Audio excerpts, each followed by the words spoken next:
ഒരു കാലത്ത് മലയാള സിനിമയുടെ കിരീടവും ചെങ്കോലും ദിലീപ് എന്ന് പറയുന്ന ജനപ്രിയ നടന്റെ കയ്യിലായിരുന്നു. Name for Dilip sir. We used to talk in Tamil. We'll say Rakshasa Nadigan. Of course, Perazhagan குஞ்சிக்குடன் திலீப் சார் பண்ண படம். Dilip அவங்களோட படம் கூட நிறைய பார்த்திருக்கேன். That was the best acting I've ever seen in my whole life.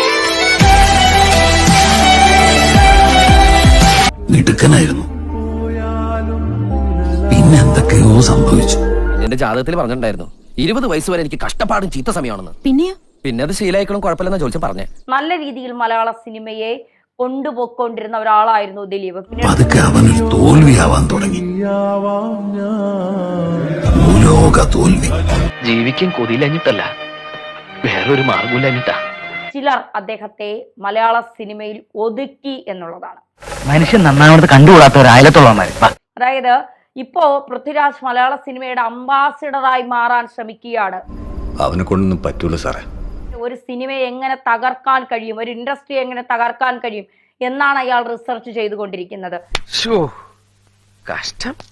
Dileep അതിന്റെ തലപ്പത്തുണ്ടായിരുന്ന സമയത്ത് ഒരു തരത്തിലുള്ള പ്രശ്നങ്ങളും ഇല്ലായിരുന്നു. പക്ഷെ ദിലീപിനെ ഒതുക്കേണ്ടത് ചിലരുടെ ആവശ്യമായിരുന്നു. ഞാൻ ചത്തെന്ന് ഉറപ്പാക്കി കുഴിച്ചിട്ട് അതിന്റെ മേലൊരു ചുടല തെങ്ങും വെച്ച് അതിന് പൊടിപ്പുണ്ടോന്ന് ഉറപ്പാക്കിട്ട് നീ പോകാവൂ, ഇല്ലെങ്കിൽ ഞാൻ ആ കുഴിയിൽ നിന്ന് എഴുന്നേറ്റ് വരുവാടാ. ആ ആവശ്യം അവർ കൃത്യമായി ചിലരിലൂടെ നടപ്പിലാക്കി എന്നുള്ളതാണ് യാഥാർത്ഥ്യം.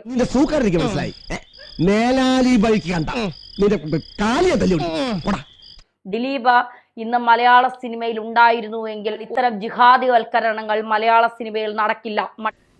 അവര് വന്നേ പിന്നെ എനിക്കൊന്ന് സ്വസ്ഥായി കിടക്കാൻ പറ്റേ. അപ്പൊ ജീവിതം മുഴുവനും തനിക്ക് ചീത്ത സമയ. ഇനിയിപ്പ അങ്ങോട്ട് ശുക്രനാ. നീ ഇറങ്ങണം. നീ ഇറങ്ങിയാലേ വല്ലതൊക്കെ നടക്കൂ. എന്നല്ലൊരു കാര്യം ചെയ്യാം, ഞാൻ നാളെ വരാം. നാളെ വരുമോ? പിന്നെ നാളെ വരാതിരിക്കാൻ പറ്റുമോ? സബ്സ്ക്രൈബ് ചെയ്യണോന്നില്ല കണ്ടാ.